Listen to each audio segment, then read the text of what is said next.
ये इसलिए प्रश्न आ रहा है क्योंकि ये जो हम सारे श्लोक पढ़ रहे हैं, वर्सेस पढ़ रहे हैं, इसमें कृष्ण कर क्या रहे हैं? वो लगातार हमें हमारी बुद्धि को खोने के लिए कह रहे हैं। Focus is one of the most essential thing in anyone's life. तो ये लग सकता है कि अरे रट्टू तोता थोड़ी बनना है कि मुझे इतना रटना आता है। पर हम ये भूल जाते हैं कि यदि आपने वो सेंस ऑफ मेमोराइजेशन डेवलप कर ली है, एक एक ग्लांस में आप चीज़ों को बिल्कुल एब्जॉर्ब कर लेते हैं, आपकी ग्रहण शक्ति इतनी आपका सामर्थ्य इतना बढ़ गया है, तो इसका मतलब आप जो किताब 5 दिन में खत्म करते हैं वो आप 1 घंटे में खत्म कर लेंगे। आपने कितना समय बचा लिया। इसको मैं समझने का प्रयास कर रही थी कि अगर मैंने को पकड़ लिया, मैं को क्या समझूं कि मुझे अ, स्रोत मिल जाएंगे। फिर जब स्वर्ग विज्ञान मुझे समझ में आया, तो मुझे समझ आया कि को स्वर क्यों कहते हैं, शेष व्यंजन क्यों हैं, जो हमारे वॉवल्स हैं वही स्वर क्यों हैं। फिर शब्द विज्ञान में चले गए, तो ये समझ आया कि ये तो वैखरी हैं। फिर ये उठता कहाँ से है? Please observe silence for a little while.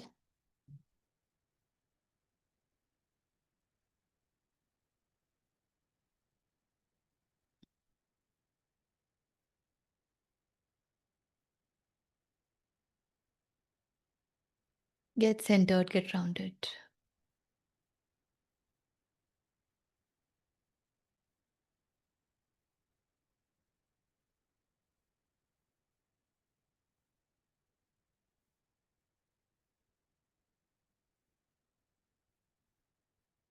May we be blessed with divine intervention.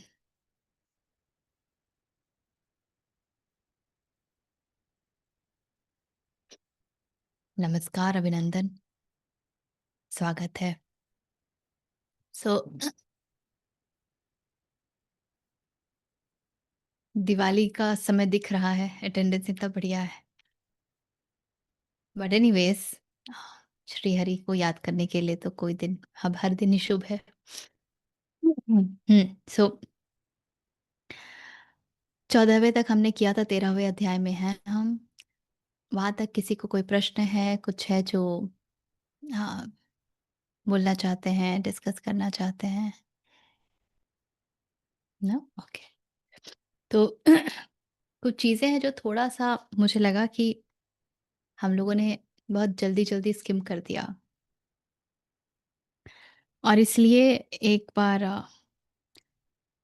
इच्छा हुई कि उसको थोड़ा सा रिविजिट किया जाए। तो जब कहते हैं 13वें में कि वो ना तो सत्य है ना असत है, नहीं, 12वें में कहते हैं ना हम, तो सत्य और असत के साथ हम लोग बिल्कुल स्पष्ट हैं सभी। सत्य क्या है, असत क्या है? क्या है सत्य? That which is ever lasting, permanent है, जो नित्य है, not changing. जिसमें कोई विकार नहीं होते, जो जिसका जन्म नहीं, मृत्यु नहीं, वृद्धि नहीं, क्षय नहीं। टेक्निकल डेफिनेशन, वो क्षय, वो सत है। जहाँ विकार होगा वहाँ ये सब हो जाएंगे, जन्म मृत्यु क्षय वृद्धि सब आ जाएंगे। ठीक है। ये जो है बहुत ही हम लोग मज़ेदार स्थान पर हैं जब क्षेत्र और क्षेत्रज्ञ की बात हो रही है। और क्षेत्र क्षेत्रज्ञ बताने के बाद अब बता रहे हैं कि क्या जानने योग्य है और क्या अम, जानने योग्य नहीं है, क्या जानने के पश्चात अ, अमृत की प्राप्ति होती है। क्यों बताना पड़ रहा है इतना कुछ?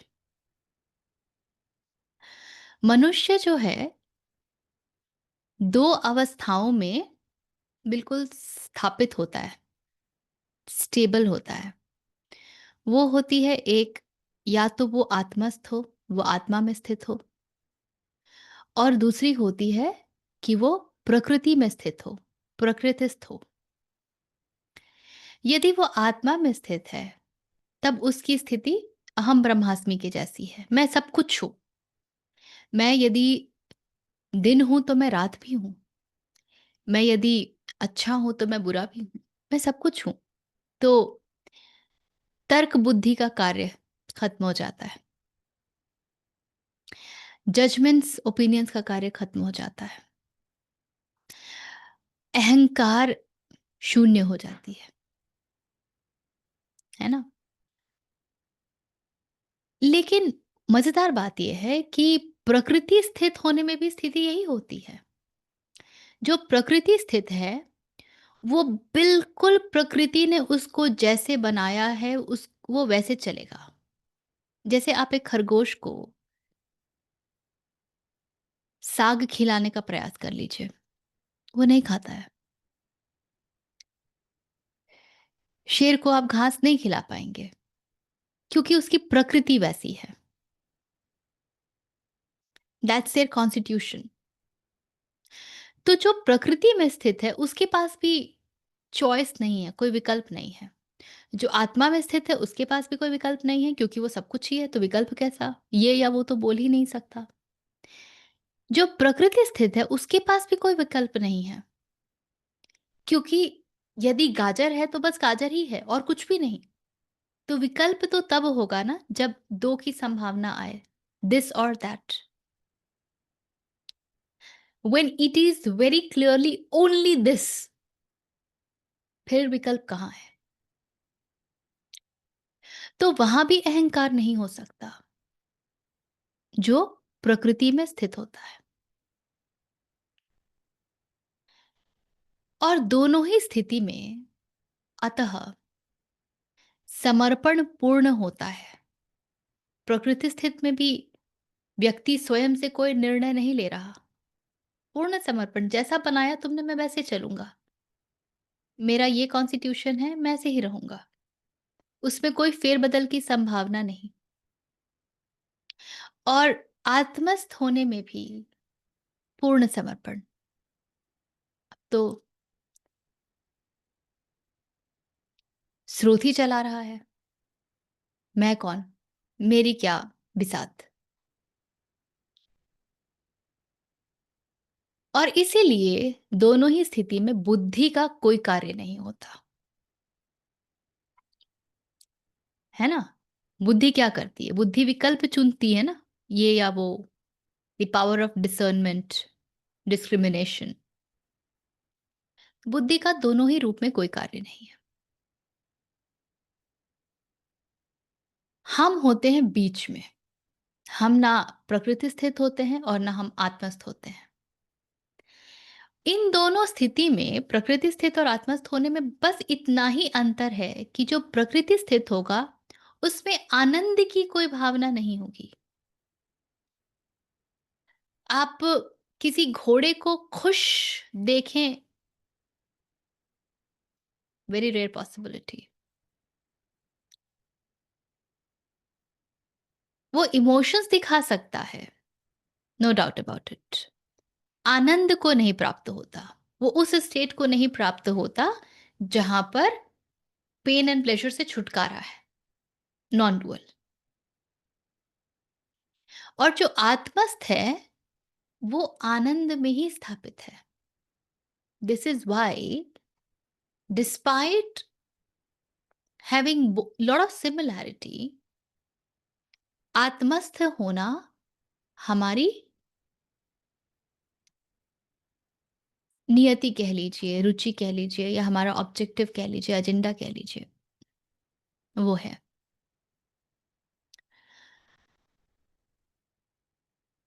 विवेक बुद्धि के साथ क्या तकलीफ है? हमारी बुद्धि, हम क्यों बुद्धि को छोड़ते नहीं है? जब प्रकृति स्थित होने में या आत्मस्थ होने में, दोनों ही स्थिति में बुद्धि का कोई कार्य नहीं है, तो हम बुद्धि को छोड़ क्यों नहीं पाते हैं? क्यों हम बुद्धि के साथ टंगे रहते हैं? बुद्धि हमें ऐसा क्या दे देती है? क्या देती है बुद्धि?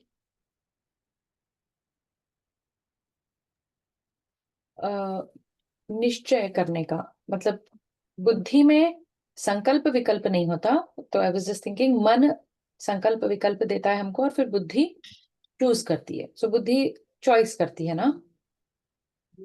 बुद्धि संकल्प लेती है। हाँ, तो संकल्प विकल्प ऑप्शंस मन देता है और बुद्धि फाइनल चॉइस करती है। ऑप्शंस आती है जब मनस आपको सारी इंद्रियों से इंफॉर्मेशन लेके आया, और इधर चित्त जो आपका सबकॉन्शियस है और मेमोरी बैंक है, वहां से इंफॉर्मेशन आई। जब ये सारे इंफॉर्मेशन एक साथ आ गए तब आपके पास विकल्प आता है। तो विकल्प को देखने का कार्य भी बुद्धि का है। कई लोग विकल्प को देखेंगे भी नहीं, वो कहेंगे ही नहीं कि ये चॉइस है, क्योंकि उनकी बुद्धि उस चॉइस को वैलिडेट नहीं कर रही है। हम्म हमारा जो एक्सपीरियंस होता है बुद्धि के साथ, वो ये होता है कि अगर हम बहुत क्रोधित होते हैं तो हम पाते हैं कि बुद्धि हमने खो दी। We did not use our intelligence intellect, and that's why we got angry. होता है कि नहीं होता है ये? बुद्धि हम खो देते हैं तो हम गलत निर्णय करते हैं, राइट? बुद्धि हम खो देते हैं तो we experience that our life actually goes on a toss. Is that not our everyday experience? हालांकि बुद्धि खोती है तो हॉर्मोन्स अपने काम करते हैं। एमेगडला हाईजैक जब होता है तब नियोकॉर्टेक्स तो काम नहीं कर रहा होता, बुद्धि काम नहीं कर रही है। हालांकि होता यह है कि वो वृत्तियां हैं, विकार हैं, जो बिल्कुल स्पर ऑफ द मोमेंट में उठती हैं, और क्योंकि हम दृष्टा भाव में स्थापित नहीं होते हैं, इसलिए हम उनका कुछ कर नहीं पाते हैं, हम उनके साथ बह जाते हैं। होता एक्चुअली ये है। पर हमारा जो विश्लेषण है, जो एनालिसिस है, वो ये है, बुद्धि खो दी ना, इसलिए क्रोध आया। बुद्धि उस समय अगर अपना होश रखते, बुद्धि रखती, विवेक रखते, तो काम वासना नहीं चढ़ती, हॉर्मोन्स अपना काम नहीं कर पाते। जबकि सत्य तो यह है कि हमने उस समय बुद्धि नहीं, दृष्टा भाव खोया है। और क्योंकि हमारे अनुभव में ये बुद्धि का खोना कहा जाता है, इसलिए हम बुद्धि को किसी भी स्थिति में छोड़ना नहीं चाहते हैं। In the best of the situation, this is why श्रद्धा एंड समर्पण बिकम सो चैलेंजिंग। ये बात समझ आ रही है? पकड़ में आ रही है कुछ? अब ये क्यों कह रही हूं, ये प्रश्न क्यों उठ करके आया? बुद्धि हमको एक सेंस ऑफ कंट्रोल देती है। बुद्धि हमको एक सेंस ऑफ, हम हमें लगता है कि हमारे कंट्रोल में सिचुएशन है, we can control the situation. ये इसलिए प्रश्न आ रहा है क्योंकि ये जो हम सारे श्लोक पढ़ रहे हैं, वर्सेस पढ़ रहे हैं, इसमें कृष्ण कर क्या रहे हैं? वो लगातार हमें हमारी बुद्धि को खोने के लिए कह रहे हैं। मैं सत भी नहीं हूं, असत भी नहीं हूं। क्या है भाई? बुद्धि के अनुसार या तो सत हो गए या असत हो गए ना। पर मैं सत भी नहीं हूं, असत भी नहीं हूं। मैं इंद्रियों के द्वारा ही आभासित होता हूं, किंतु मैं इंद्रिय नहीं हूं।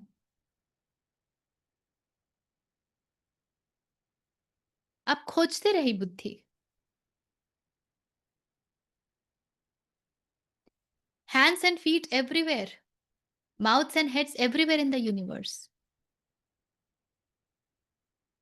इन बातों को तर्क से, बुद्धि से समझा ही नहीं जा सकता।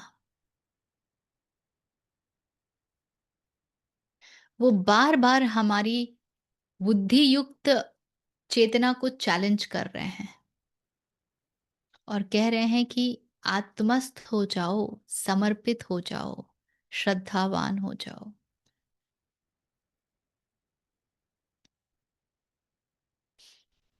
ये कुछ-कुछ बात पकड़ आ रही है? कहाँ परेशानी है? बोलिए। प्रकृति में स्थित हो गए, प्रकृति को लेके बहुत क्वेश्चन आ गए। प्रकृति में स्थित हो गए यानी हम, that is also stage of being in आनंद। नो। नो। तो इसलिए प्रकृति प्रकृति में में भी ही होना है। बुद्धि।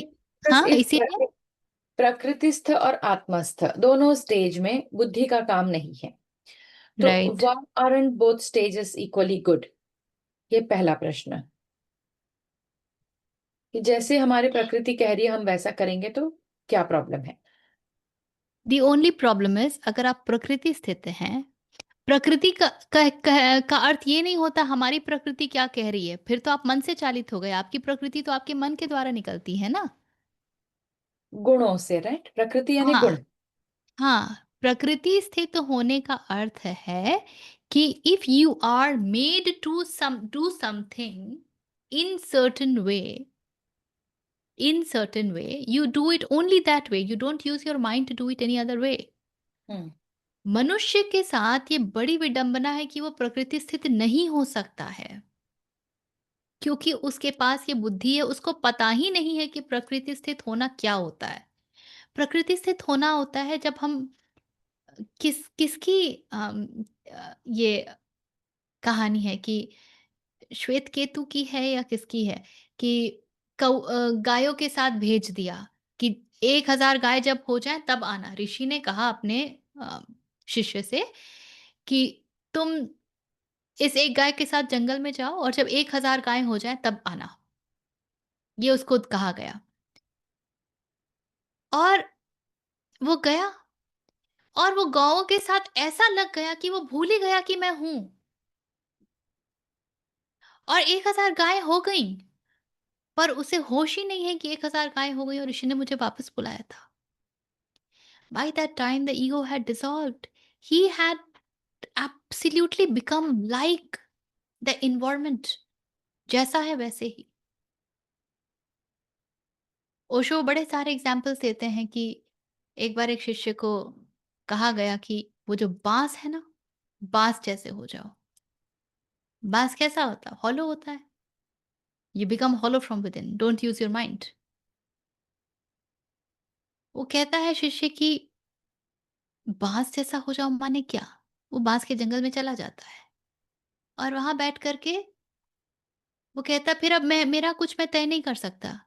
जब हवा इधर को आई, बाँस इधर झुके तो मुझे भी इधर झुकना होगा। हवा आई बाँस उधर को झुके तो मुझे भी उधर को झुकना होगा। मुझे बाँस ही हो जाना पड़ेगा। I can't use my mind. Can you see the kind of trust it requires? The kind of समर्पण इट रिक्वायर्स? बाँस होने का क्या अर्थ है? Now these may sound like उदाहरण हैं, तो ये थोड़े एक्ज़ैजरेटेड लगेंगे कि अरे! अगर बाँस के ऊपर पानी वर्षा हो रही है तो बाँस तो बीमार नहीं पड़ता, परंतु मनुष्य तो बीमार पड़ेगा, तो वो क्या करेगा? वो बाँस जैसा झूलता रहेगा। कुतर्क आएँगे मन में, उदाहरण एक दूरी तक जाती है, उसको उदाहरण की तरह ही समझना चाहिए। तो मनुष्य क्योंकि प्रकृति स्थित नहीं हो पाता है, इसलिए उसकी विडंबना ये है कि वो उससे भी नीचे गिर जाता है। उसका पतन उससे भी नीचे हो जाता है। वो ऊपर तो नहीं जा पाता है, ऊर्ध्वगामी नहीं होता है, उसका और अधोपतन हो जाता है। अब प्रकृति स्थित होने में the only thing which is missing is आनंद। एक कबूतर, एक खरगोश, एक गाय, they they do not know what Anand is. That's the only difference. आत्मस्थ जो होता है उसे आनंद का पता है। इसीलिए आप एक कुत्ते से ये नहीं सुनेंगे कि वो बोर हो रहा है। एक सांप आपको ये नहीं बताएगा कि अरे मैं तो बोर हो गया, मैं क्या करूं? क्योंकि प्रकृति ही नहीं है उसकी बोर होने की। उसको जो मिला वो वही करता रहेगा। आप उसको ये नहीं देखेंगे एक अजगर को कि अगर उसने एक बड़ा-सा आहार खा लिया है और पेट भर गया है, तो उसके सामने कोई आहार है तो ये सोच के कि अगला आहार पता नहीं मिलेगा कि नहीं, इसको भी खा ले। वो ये कभी नहीं करेगा। अब उसने खा लिया है तो उसको लगेंगे 1 महीने पचाने में, वो पड़ा रहेगा। चाहे उसके समक्ष कितना भी भोजन ना आ जाए। मनुष्य ये नहीं कर पाता है। प्रकृति स्थित होना ये होता है। To be free of insecurity, प्रकृति मुझे भूखा रखेगी तो मैं भूखा रह लूँगा, प्रकृति मुझे भरपेट देगी, उसके लिए मुझे बोलेगी दौड़ लो, मैं दौड़ लूँगा, जितना मिलेगा मैं खा लूँगा। वहाँ कोई शिकायत का भाव नहीं होता, वहाँ कुछ ज़्यादा पाने का भाव नहीं होता।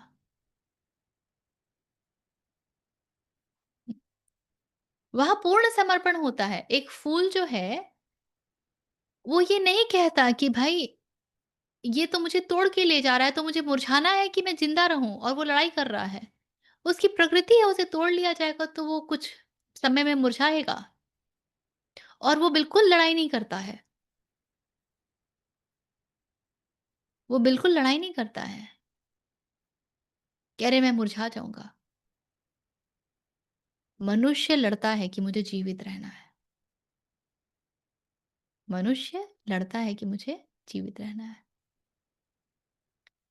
इसीलिए आत्मस्थ होना प्रकृतिस्थ होने से ज़्यादा सुंदर उपाय है। मनुष्य आत्मस्थ तो नहीं ही हो पाता है, वो प्रकृतिस्थ भी नहीं हो पाता है, वो और नीचे चला जाता है। इसीलिए वो दुःख बटोर लेता है, क्योंकि बुद्धि का उपयोग बहुत है। ये क्लियर हुआ आपको? हम्म। हुँ। तो फिर जो लोभ मोह है, जैसे हमको हम लोग भी हैं, राइट? हमको 3 टाइम का खाना दिख जाए तो हम 3 टाइम का खा लें, ऐसे हैं एक साथ। तो ये फिर किसके गुण हैं? आत्मा के तो गुण होते नहीं, तो ये प्रकृति का पार्ट है कि नहीं है? ये हमारी वृत्ति का हिस्सा है। वृत्ति माने क्या? वृत्ति माने जिसमें विकार हो, जो राउंड-राउंड घूमती हो।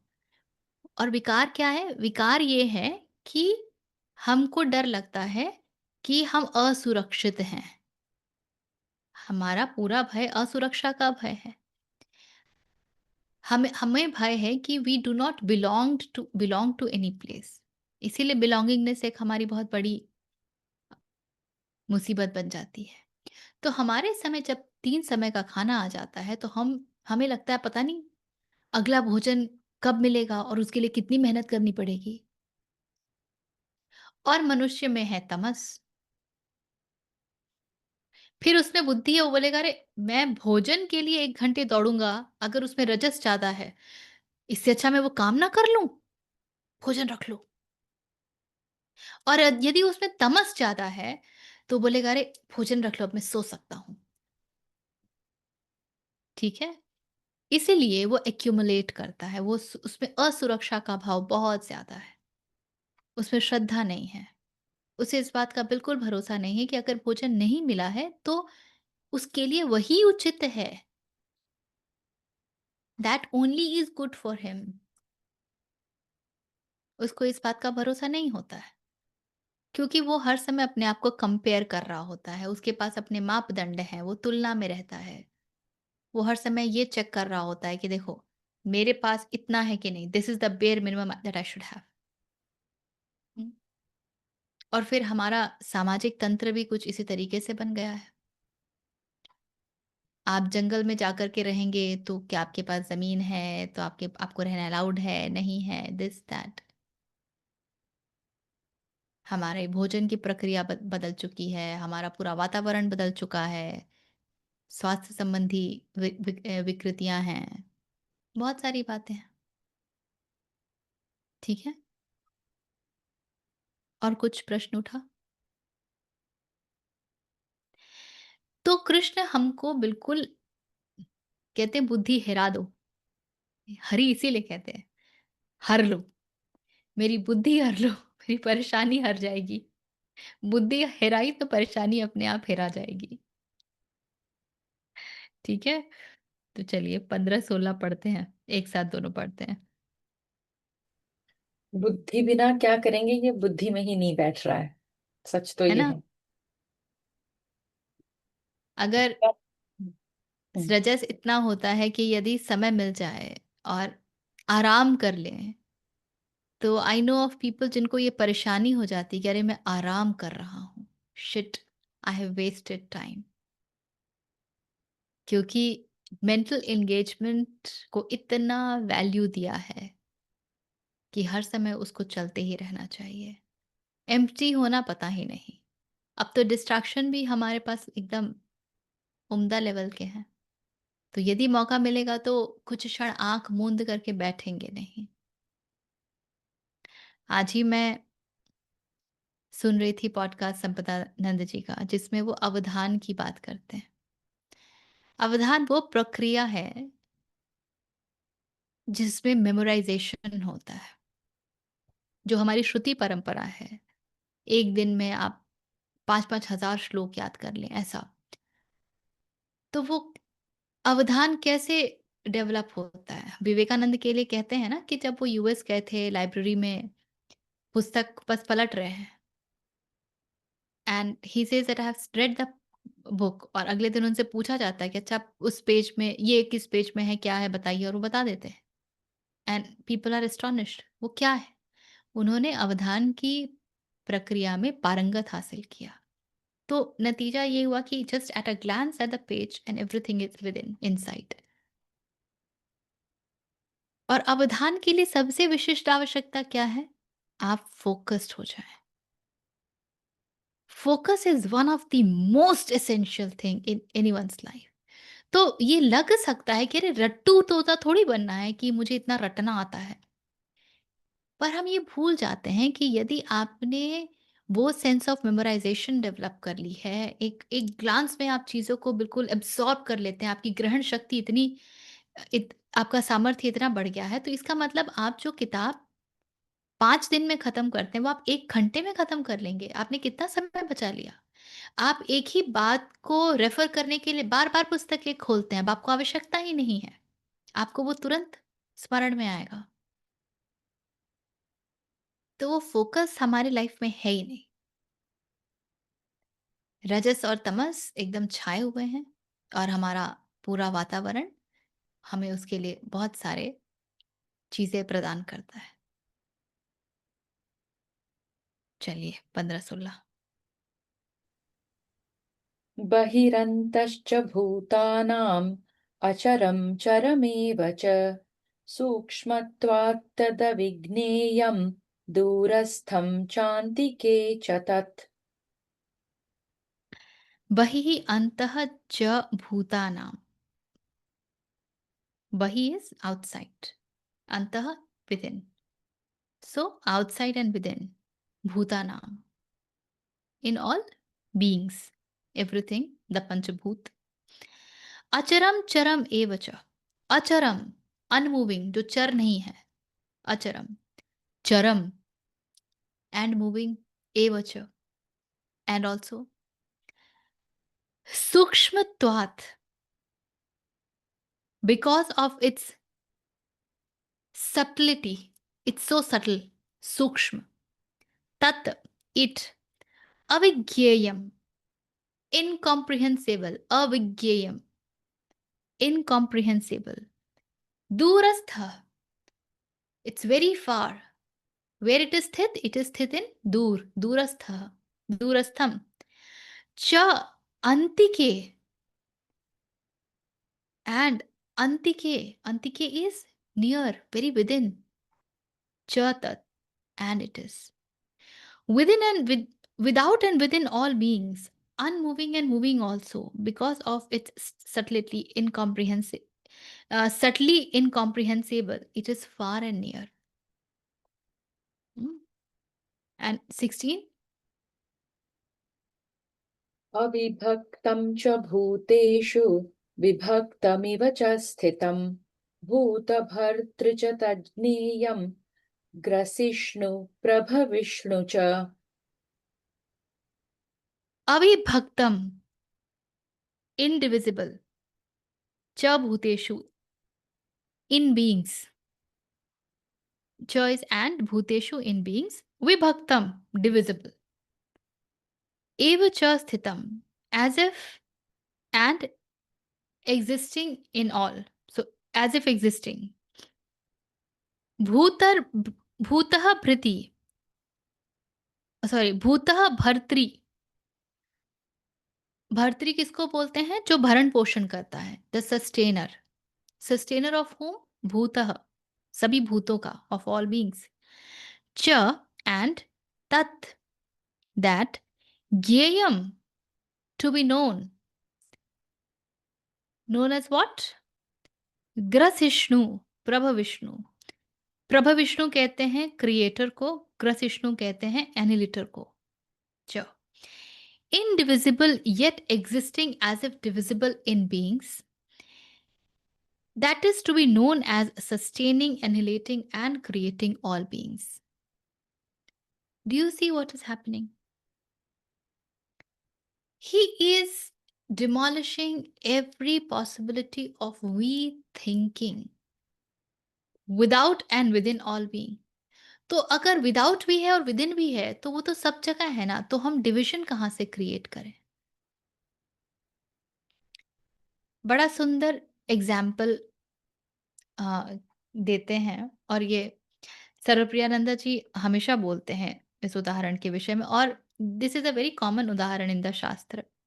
एक ग्लास है, ग्लास के भीतर क्या है? जो ग्लास मुझे खाली लगता है उसके भीतर क्या है? आकाश है। हुँ? वो ग्लास मैंने यहाँ से उठा कर के यहाँ रख दिया। तो यहाँ का आकाश अब नहीं है और यहाँ का आकाश है। तो क्या आकाश बदल गया? और ग्लास के बाहर क्या है? वो भी तो आकाश ही है। तो क्या ग्लास के भीतर का आकाश और बाहर का आकाश अलग-अलग है? नहीं। तो just like that, within and without all beings, unmoving and moving also. कैसे बोलेंगे? अच्छा वो मूविंग है, ओह! तो बुद्धि तुरंत क्या कहेगी? अच्छा वो जो अनमूविंग नहीं है। नहीं, नहीं, वो अनमूविंग भी है। अच्छा, वो अनमूविंग भी है, मूविंग भी है। Now you keep trying to keep thinking, ऐसा कैसे संभव है कि वो मूव भी कर रहा है, नहीं भी मूव कर रहा है? क्योंकि बुद्धि तो एक ही जानती है, या तो मूव करोगे या नहीं मूव करोगे। या तो हाँ है या तो ना है। हाँ, ना दोनों माने क्या? दोनों माने तुम कन्फ्यूज़्ड हो, राइट? तो दोनों माने तुम कन्फ्यूज़्ड हो। तो this is what he wants to achieve, confusion. Be confused, don't use your mind so much, just surrender. और फिर कहते हैं उसी प्रकार, indivisible yet existing as if divisible in beings, it is known to be sustaining, annihilating, and creating or generating all beings. हम ब्रह्मा विष्णु महेश की अलग अलग पूजा करते हैं, कहते हैं ये ब्रह्मा है, I relate with Vishnu, I relate with Mahesh, as if they are so different, as if they are so different. No, they are not. ये हमारी दृष्टि का दोष है, क्योंकि हमारा मन इतना छोटा है, वो बृहद को कॉम्प्रिहेंड ही नहीं कर पाता है। तो फिर हमें अलग अलग करके बताया जाता है कि देखो ये ब्रह्मा है। The fact is, in every creation, sustenance and destruction is happening together. But उसके लिए थोड़ा सूक्ष्म जाना पड़ता है। जैसे कि जो मैंने आपके साथ पॉडकास्ट शेयर किया था, तो बड़ा सुंदर एग्जाम्पल है। आइंस्टाइन ने हमको दिया E is equal to M C square. E is energy, M is mass, C is that constant. तो मास और एनर्जी एक ही चीज है ना, लेकिन मैं मास रूप में देखती हूँ कि एनर्जी रूप में देखती हूँ, ये तो मेरी दृष्टि का दोष है। जब मैं एनर्जी रूप में देख पाऊंगी तो मैं स्वतः स्वयं एनर्जी हो जाऊंगी, तभी मैं एनर्जी रूप में देख सकती हूँ। जब तक मैं स्वयं मास हूं, मुझे एनर्जी नहीं दिखाई दे सकता। उसी तरह से जब तक मेरी दृष्टि में दोष है, मुझे ब्रह्मा विष्णु महेश अलग अलग लगेंगे। लेकिन जिस दिन वो दोष तिरोहित होगा, हम स्वयं उस एकत्व को प्राप्त होंगे, उस दिन हमको सब में वो एक तत्व दिखेगा। और एक तत्व दिखने का जो सबसे मज़ेदार कहानी होगा वो ये है, आपके लाइफ से ना प्रेफ़रेंसेस खो जाएँगी। बहुत जो हमारी बुद्धि देखिए कैसे काम करती है, जो सबसे पहला थॉट जाता है एक तत्व दिखेगा मतलब, तो क्या मेरे उस मदर इन लॉ में भी मुझे एक तत्व दिखेगा? ब्रह्मंड दिखेगा? She will no more be mother-in-law for you. That fellow will no more be husband for you. That fellow will no more be parent to you. You yourself will no more be you yourself. तब एकत्व होता है। आप differentiate ही नहीं कर सकेंगे। बोलने वाला ही खत्म हो जाएगा जो बोलेगा कि ये है, ये है, ये है। बुद्धि का कार्य ही समाप्त।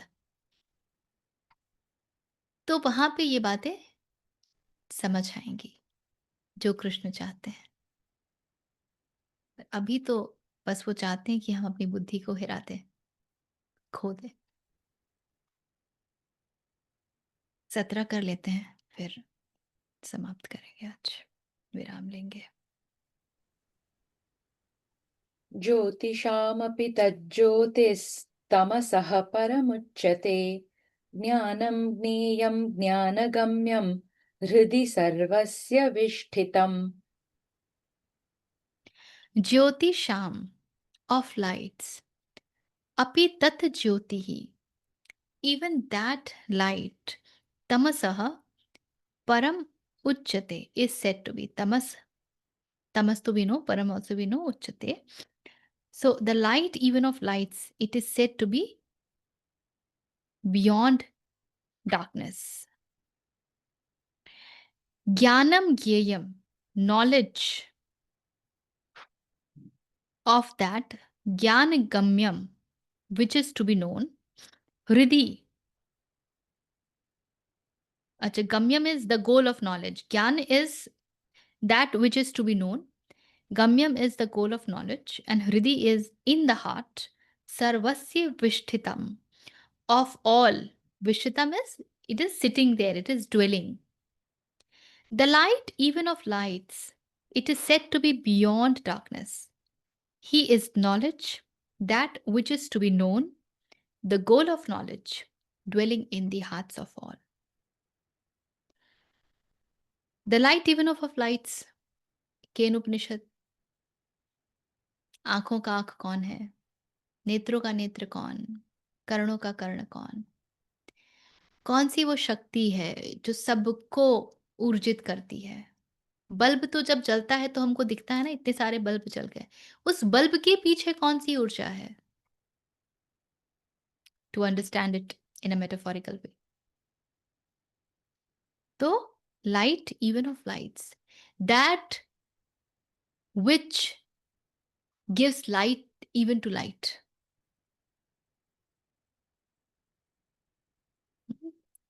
it is said to be beyond darkness.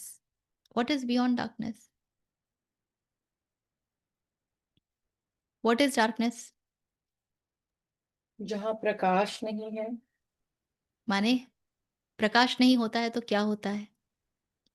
अंधकार, बुद्धि नहीं चलती। Very good. बुद्धि जब नहीं चलती है, हाँ, ignorance. And what is ignorance? Maya. So he is beyond Maya, that's why he is beyond darkness. Maya is the only darkness that we have in life. It doesn't allow us to see what is. तो माया के भी परे। He is knowledge. Know that only he is knowledge. हमारे लिए तो पता नहीं क्या क्या नॉलेज है। He is knowledge, that which is to be known, the goal of knowledge dwelling in the hearts of all. तो इतने सारे ज्ञान जो हम पकड़ना चाहते हैं, सब व्यर्थ। और ये बात समझ आती है, हर व्यक्ति को समझ आती है जीवन के आखिरी क्षण में, कि मैंने इस जीवन के साथ क्या किया है। I, in lot of modalities that I have kind of worked through. I've seen people who are suffering in this life because in some life they were the one who were giving suffering, but by the end of life, when it was the moment of flashback to them, they realized that, oh my God, I had been such a pathetic person. I had been making people suffer. And so a guilt comes in. And so they decide that I must go through this suffering. And so they choose to suffer. तो जानने योग्य सिर्फ कृष्ण है, सिर्फ ब्रह्म है, सिर्फ स्रोत है। इतना सब चीज जानने के पीछे जो हम भागते हैं, ये स्किल डेवलपमेंट, वो स्किल डेवलपमेंट, आवश्यकता नहीं है। फिर कहते हैं कि that which is to be known, वो तो ज्ञान है और वही जानने योग्य भी है। द गोल ऑफ नॉलेज, तो हम जो कुछ भी जानना चाहते हैं, अंततः हम सब स्रोत को ही जानना चाहते हैं। तभी कबीर कहते हैं, एक है साधे सब सध है, सब साधे सब जाए। उस एक को साध लो, नहीं तो सबको साधा तो सब चला जाएगा, सब मिट्टी हो जाएगी। तो जो कुछ भी हम इस भूलोक में जानने की इच्छा रखते हैं कि मुझे ये जानना है, मुझे वो जानना है, मुझे इसमें महारत हासिल करनी है, एक्चुअली वो प्यास, वो जिज्ञासा भी स्रोत को जानने की ही होती है। और मजेदार बात है, जब बुल्ले शाह कहते हैं एक अलख पढ़ो छुटकारा है, तो आप जिसको जानना चाहते हैं ना, उसको यदि आपने बिल्कुल तत्व से जान लिया, आप उसको जान लेंगे। And science is a beautiful example. Science evolve हो रही है। इमेजिन एक व्यक्ति ऐसा होता जिसने वो पूरी इवोल्यूशन जर्नी तय की और वो क्वांटम तक पहुंचता, जहां साइंस अब खोने लगी है। Science has started to dissolve, और वो उसके भीतर प्रविष्ट हो जाता, तो क्या वो स्रोत तक नहीं पहुंचता? दिक्कत ये है, इसको मैं समझने का प्रयास कर रही थी कि अगर मैंने अ को पकड़ लिया, मैं अ को क्या समझूं कि मुझे अ, स्रोत मिल जाएंगे।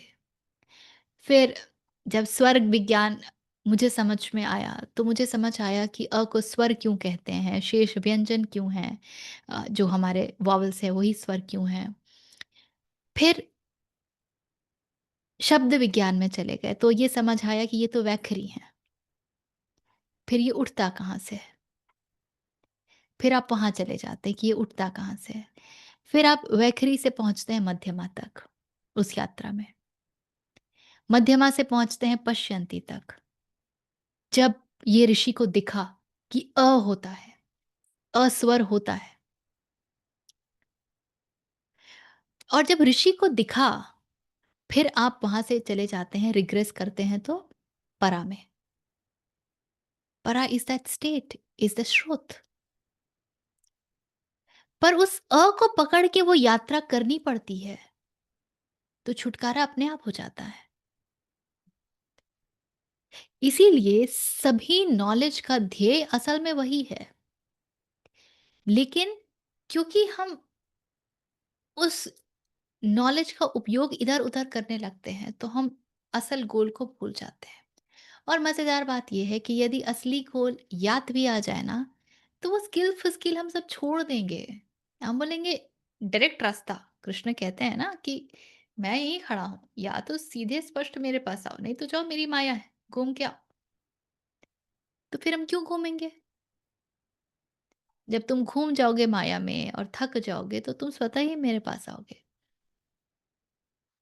जब व्यक्ति थक जाता है, तब वो घर को जाता है ना विश्राम के लिए, तो अपने असली घर के पास जाएँगे।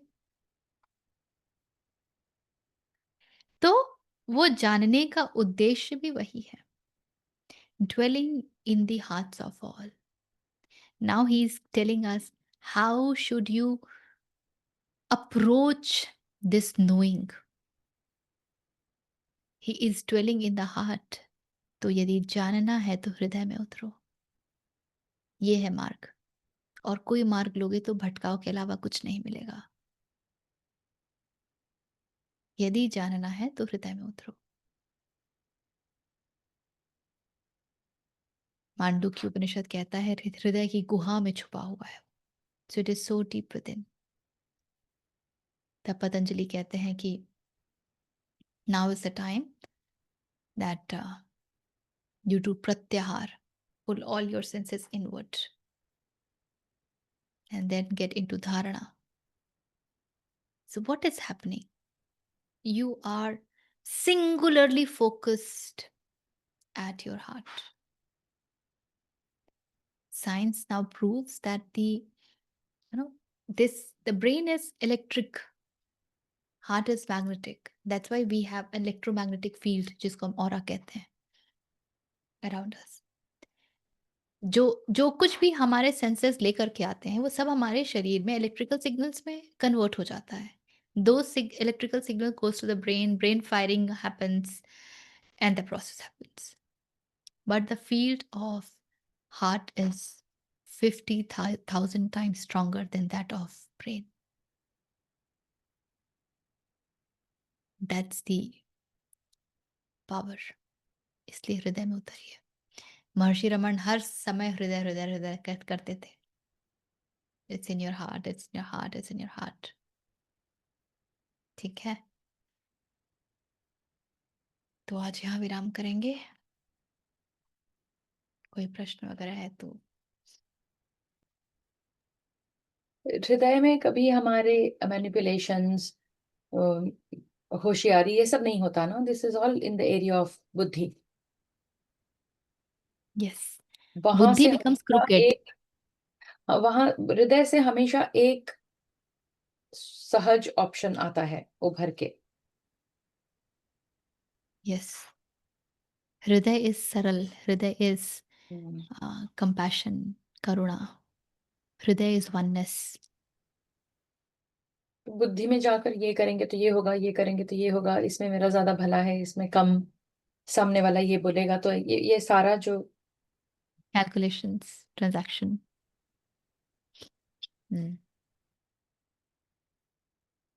ठीक है, चलिए, take a deep breath. If you know you can chant along with or just be.